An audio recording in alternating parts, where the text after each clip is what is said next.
Ladies and gentlemen, boys and girls, welcome back to Jocktimes with Jonna, featuring your boy, the legend himself, Andrew Jonna. Woo!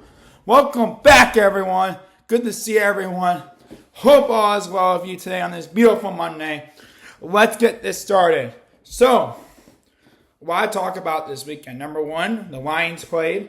Okay, that's a big deal. Number two, college football talk. Will Michigan ever get back to where they were? And then finally, my Pistons preview, which we'll go over later today. But let's start with the Lions. What a win by Jared Goff, Dan Campbell, and the Detroit Lions. First game without Aiden Hutchinson. Offense didn't miss a beat. Amon-Ra St. Brown balling out, his best game all year.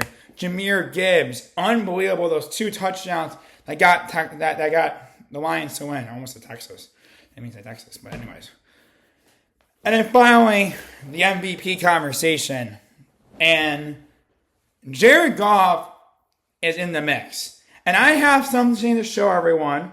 When I said at the beginning of the year, Jared Goff is going to be MVP, I had people tell me you're crazy, you're delusional, you're out of your mind.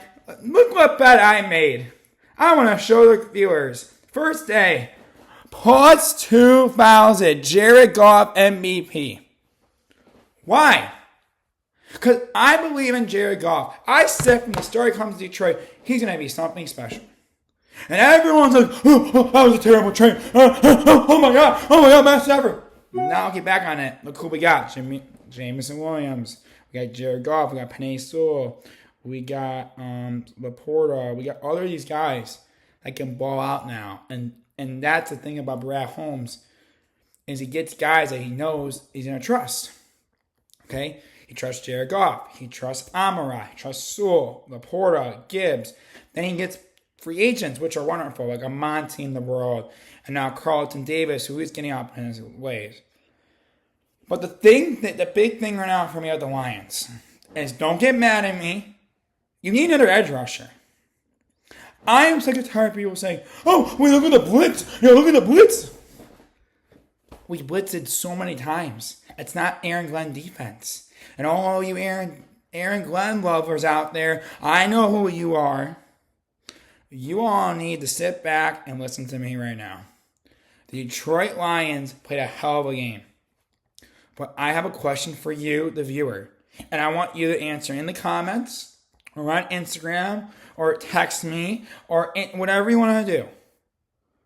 Can the Lions keep this up and win games? And do you want them to keep playing in shootouts? No. You like shootouts. Everyone loves a high-scoring game. But at the end of the day, what wins championships? Defense. The Lions lost probably the most important player on their team on defense. It's like a golf went down. Everybody freaking out. Oh, go give like a Joe Flacco or someone else. Guys, the Detroit Lions need to do something I keep telling them to do. You go get two guys. That's all I want. Darius Smith, great guy, but he's old. Max Crosby or Myles Garrett. You have one of those guys, and you give out 2-3 first-round picks, I don't care anymore. Why do you care? Do you want a Super Bowl? Everyone's like, we're going to build for the future. I love Brad Holmes. He does a great job. But it's time to do what the right thing is to do.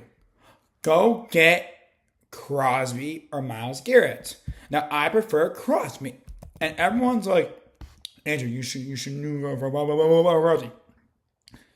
Max Crosby on this team. Do you think they're going to win a Super Bowl? Yes, I do. Myles Garrett, yes. Darius Smith, maybe. But guys, the Lions, realistically, on their schedule right now, might only lose another 2-3 games. You only lose 3-2 games? We are the number one seed. And I'm telling you something right now. If the Detroit Lions have a home playoff games and they have a bye week, viewers, this is another question. I don't think the Lions lose at home. Hell no. The Lions will not lose at home. Now, the Lions can lose if they go on the road. Washington, cold weather. Tampa Bay's a ride environment, but I know myself and those Lions fans would travel down to Tampa. Okay, and another thing is the travel thing has been amazing, which we'll go over one other day. But guys, you have to go get a guy. Does everyone understand that? Because clearly some people do not understand that and are delusional about this. The Detroit Lions are not winning a Super Bowl without another edge rusher. Aiden Hutchinson, Seattle. How many times did he pressure the quarterback? 14. How many times the Lions did yesterday? A combined 14. You need another edge rusher. You need someone to get going. And I love this football team. And I love Dan Campbell. But man, we got to do something ASAP. Or else we are screwed. Because I don't like shootouts. And I love everyone in my viewers, I love you. But man, are you effing kidding me? You really, really think the Lions are going to win without an edge rusher? Well, we put so much in the end. The Hail Mary, I don't count that. Guys. And I love everyone. And I love Detroit fans. But man, we got to get some edge rushers. Now, the third wide receiver thing is over. I think Tim Patrick is the perfect person. Okay, he's perfect for this job in this role. Okay, and I think he's going to be amazing on the road, but he might get injured. He's old. He's got injured in the past. I think the Lions do two things, or three, or four even. Number one, sign someone on the offensive line, the practice squad, just in case someone gets hurt. Number two, have a wide receiver ready on a practice squad or something like that, just as a backup with Tim Patrick. I think Tim Patrick's amazing, but he's injury prone. Number three, another corner. We need to get another leader in the secondary unit, which I will go over another day because I want to have a conversation with Arnold because I love Arnold. But man, we have to have a conversation, guys. Okay, and number four, go get an edge rusher. You want to win a Super Bowl, which I think the Lions can do. I think the Lions are the best team in football right now. I think Jared Goff, the way he's keeping up this play, will be the MVP.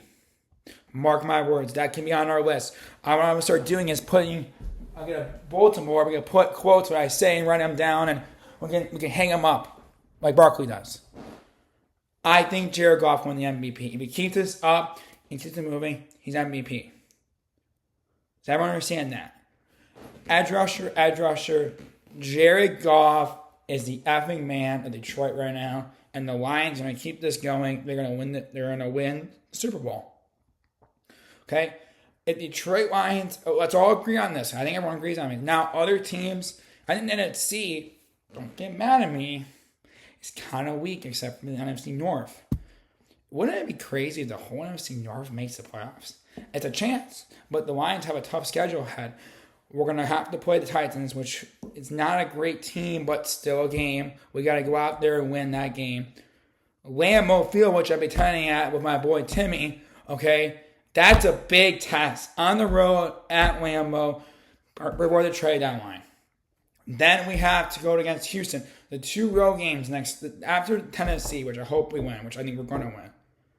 2 weeks after that, it's a big, big game for us. And I think that's going to be the keyest thing for our Lions is those two games are going to be a test about 800%. I think the Minnesota Vikings are good, but I don't think their Packers or Houston good. I think running quarterback guys have been loving playing against the Lions. Baker Mayfield, Geno Smith. Those guys ran around us like little puppies. Okay? We're gonna need to get some pass rush in there so that make sure our secondary is gonna be locked in if a quarterback rushes. Like a Caleb Williams and the Colts. They're not scrubs. I mean, if Anthony Rich comes back, he's no scrub. Okay? You've got Caleb Williams, Jordan Love, Josh Allen. That's gonna be a big test in the summer, which is gonna be a great game, but in conclusion, guys, the Detroit Lions played a hell of a game yesterday. And I watched that game yesterday twice. It was very good. But, man, we got a lot of work to do. And I think the Detroit Lions can get there, but they got to be there. I got to get to that next step. We're here. We want to be here. We want to be here. in here. Okay? Cool. All right. Next on my to-dos. NCAA. College football. I watched both Michigan and Michigan State. Michigan State and Michigan playing Saturday night at the Big House. I have my predictions on Friday. I don't know what's going to happen. Michigan's a 6.5 point favorite. I think that's going to move the line. It's going to favor Michigan or Michigan State. I think the line's too early. The line was at like minus 20 at one point at the end of the year. Now it's at minus 6. I think that, again, Aiden Childs is getting there, but he's an interception throw. Michigan quarterback situation. I want to go over that right now. People who are at Michigan, I love Michigan football. Okay? People who love Michigan football are the Dallas Cowboy fans. Michigan fans are turning to Dallas Cowboy fans. Almost as like Michigan fans. Number one, I don't want to hear who won the national championship last year. That season's over. No one cares about that season anymore. We're on week 8 of this season. Do I really care? Do I answer this question and what Michigan did last year? No. Because right now, you're getting ready for recruiting next year, and you're preparing for next season. Because this year's a wash, okay? Of all the schools can get a quarterback, it's Michigan. Why? I want everyone to answer this question. Why, besides J.J. McCarthy, and Jim Harbaugh was great, how in the heck did he only get one quarterback for him to come to Michigan? You really think Sharon Moore and Warren Manuel are going to get a quarterback better than J.J. or even this close? No. Guys, it's obvious. The program, they don't care. Will Johnson does not care to be there. All of those guys are, I want to get my draft money. I don't really care the season's washed. Then bench them. If those guys really, really care, they'd be playing hard every game. And they're not. Guys, Michigan football, they don't want to probably play in a bowl game. They don't want to play at the Pop-Top Bowl. This is the way the season's going. And again, Michigan fans, everyone's like, well, Dave Portnoy going to pay for a quarterback. Let's see if he really does that. Guys, I hate to break it to you. Michigan couldn't get a quarterback for 7 years in the Harbaugh era. And the Harbaugh era was like, oh, it was successful. He won the national championship and won 1. Should have won 2 or 3. In my opinion on Jim Harbaugh is he was a great coach for Michigan, but he couldn't get a quarterback to the end. You think Sharon Moore is going to do that?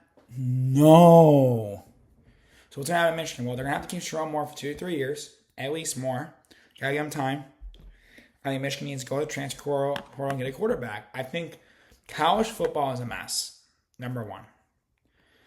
Okay, everyone. And my opinion on college football right now is they need to have, I keep telling this to everyone, they need general managers and salary caps. So that happens, Michigan will not be successful in this new era. Look at all the coaches that left. Tony Bennett, Nick Saban, Jim Harbaugh, all retiring from college football. Why? They don't want to deal with the NIL bullshit. And it is bullshit. Okay?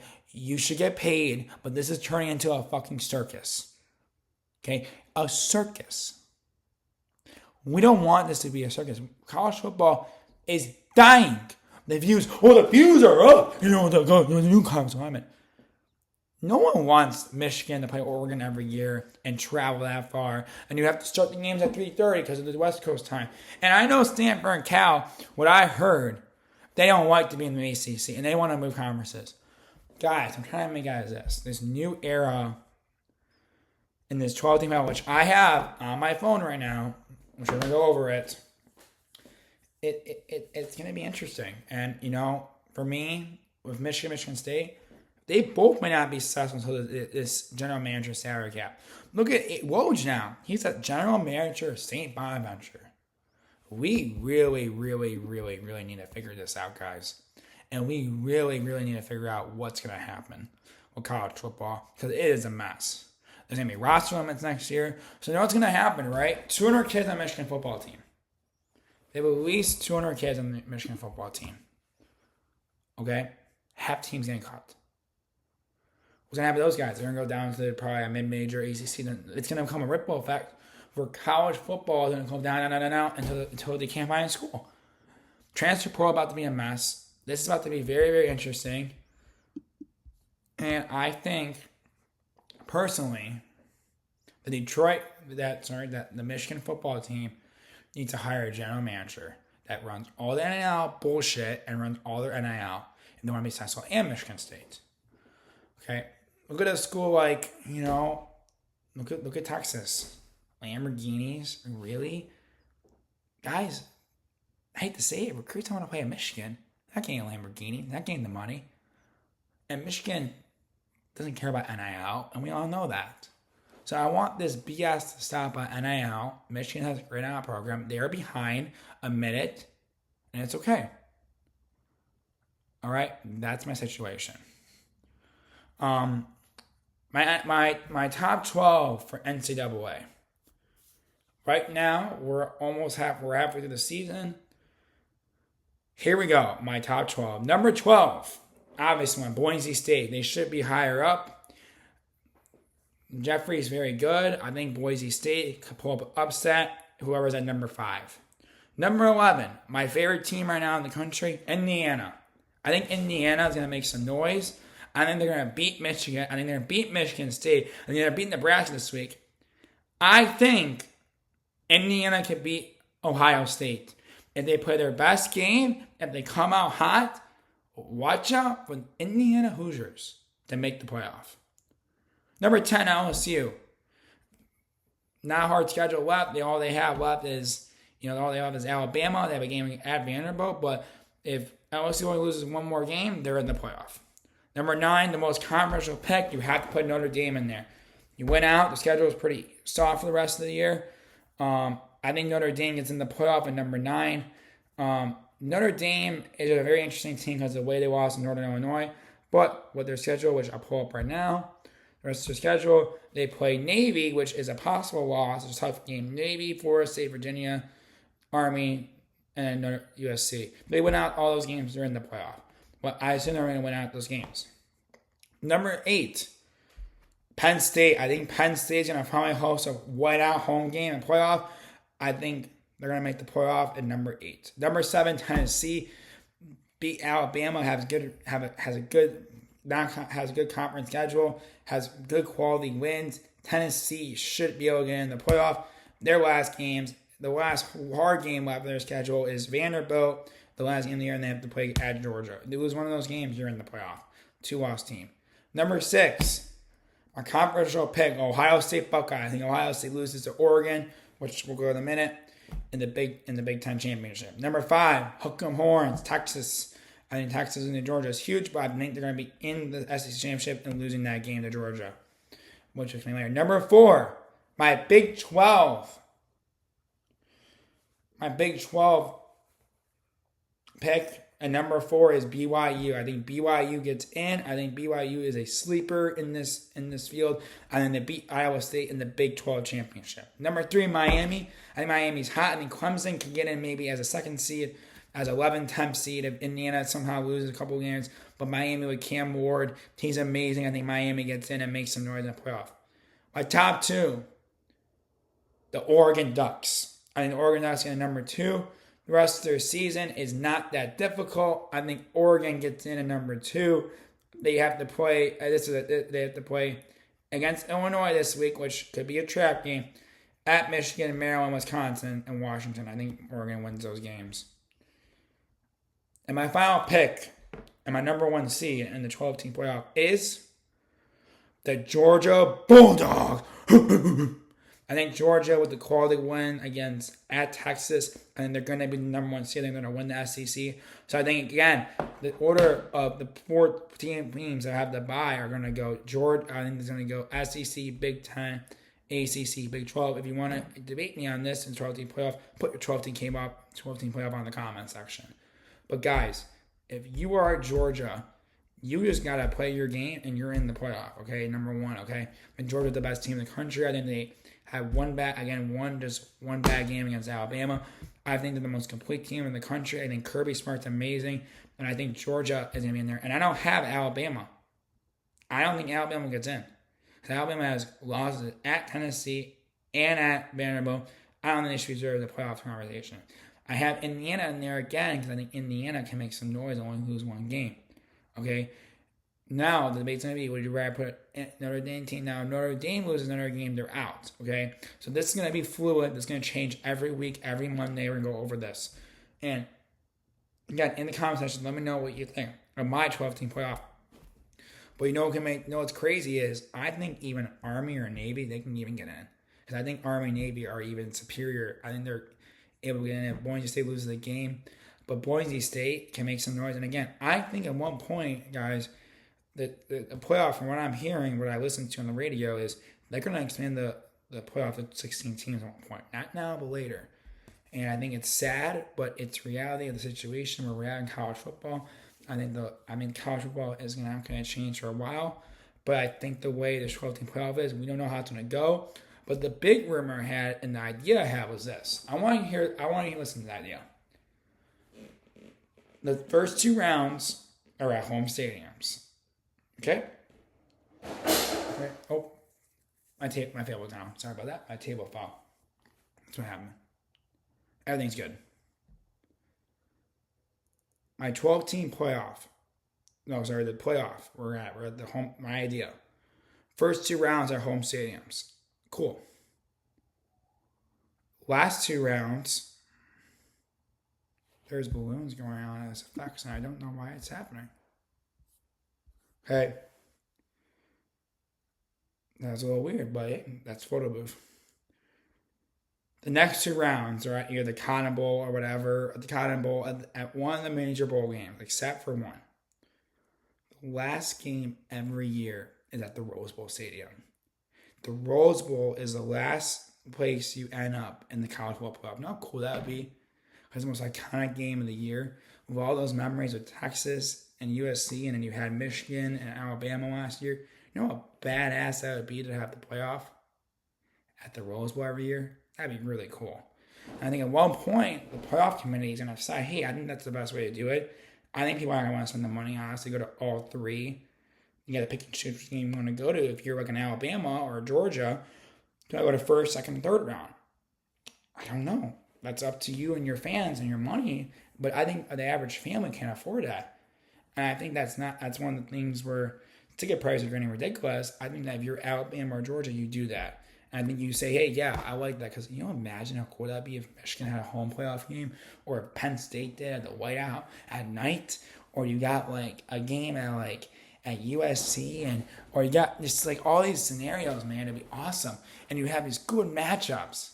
It'd be awesome. And then the bowl games, you decide which bowl game you go to. So out of the five, like the Cotton Bowl, Peach Bowl. If you're Georgia, you get to pick the Peach Bowl every year. You decide where do you want to go. It's not decided by the committee which two are picked every year. You decide where you want to go, and the rest of the bowl, and then the rest of those bowl games are rotated each year. So the Peach Bowl's not every year, and so on. But there's other scenarios that I think that'd be awesome. And now, finally, for my final topic today, Detroit basketball. The Detroit Pistons bowl take of the day. Damn. What are these sound effects by that? The Pistons are playing the play-in tournament this year. And I'll tell you why. I think Cade Cunningham and Jalen Duren are going to be all-stars. I think J.D. Bickerson knows what the hell he's doing with his basketball team. I think Ivy is going to blossom. I think Tobias Harris, everyone's hating on me, is going to be a key part of this team, a key part of the starting lineup. Marcus Sasser is going to improve. Asor Thompson is going to improve. This team can make some noise. If Jalen Duren can be the player I want him to be, a top 3 center in the game, and Cade Cunningham improving himself to be an all-star, the Pistons are getting their over wins and making the play-in tournament. Can you name 10 teams or 9 teams better than the Pistons and out of the East? Between the Nets, the Wizards, the Bulls. I think they're better than the Bulls. I think they're better than the Wizards. I think they're better than the Nets. I think the Pistons can make the play-in tournament at a 9 or 8 spot even. I think again, the East tops are set. But Detroit, if you get the 10th seed or even 11th seed, that's a great year for us. And I think big trade's coming, which I don't know yet. I'm not promising anything. But I think the Detroit Pistons are going to make some noise this year. And opening nights against the Pacers, against Halliburton, we always win opening night. I think it's always one of those things where I go every year like, oh, we're going to win. We're going to win this game. We end up doing it. We all get our hopes up. But I think the Detroit Pistons are going to be one of the best teams in the NBA this year, the most improved. I think Cade Cunningham, Jalen Duren are going to be a part of that. And I think at one point we're going to say goodbye to Beef Stew this season. And I think, thank goodness, Kelly Haynes off this basketball team. But I think this basketball and Langdon and the staff I want to create an identity. I think the Troy Weaver era was great in the beginning, and they kind of died off at the end and came to a nightmare. But I think Bickerstaff and Langdon get along, which I know they do. And I think this ball club is going to be able to make the playoffs. And then they could get in that play-in tournament. If you get in the play-in tournament and lose the first round, I'm happy. I'm happy this season. I'm happy we're done. And we don't have to play anymore. But if we don't make the play-in tournament, the question is, it's time to blow it up with Ivy and Durham, which I don't think it is yet. I think you have to get 2 more years with Bickerstaff. But if you make it the play-in tournament this year, my golly, this city is going to erupt. And I think the Detroit Pistons can do something. And I think opening night, we're going to win. I think Cade's going to come out firing. I think the team's going to show up. I think the fans are going to be ready to go. I think the Detroit Pistons are going to make the play-in tournament. I'm very, very excited about this season. And now finally, I know we're ending the show right now a little earlier than I thought, but World Series predictions. Dodgers, Yankees. A classic matchup. Tickets are $1,000 to get into if you know that. What do I think is going to happen? Well, I think it's going to be a 7-game series. I think it's going to be a great series, actually. I think the Yankees win it. I think Judge and Soto are going to come out bowling. I think this Yankees team's feisty. The Dodgers have the Hollywood talent, but I think the Yankees have that feistiness to them, and the bullpen's better. I have the Yankees in 7 games, and they're going to win the last game at Dodger Stadium.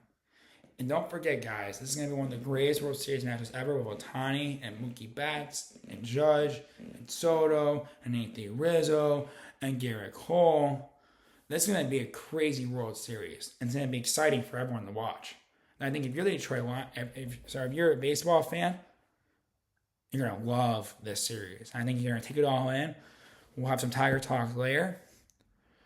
But I think this is going to conclude the show today. Please subscribe down below on YouTube. We would like to have special guests on. I'm actually want to do random Zoom calls where I'm actually going to give you the link and you can actually come join me for a little bit. I'm going to have discussion talks after Lions games. We like to have special guests on YouTube or on my crib right here in my room.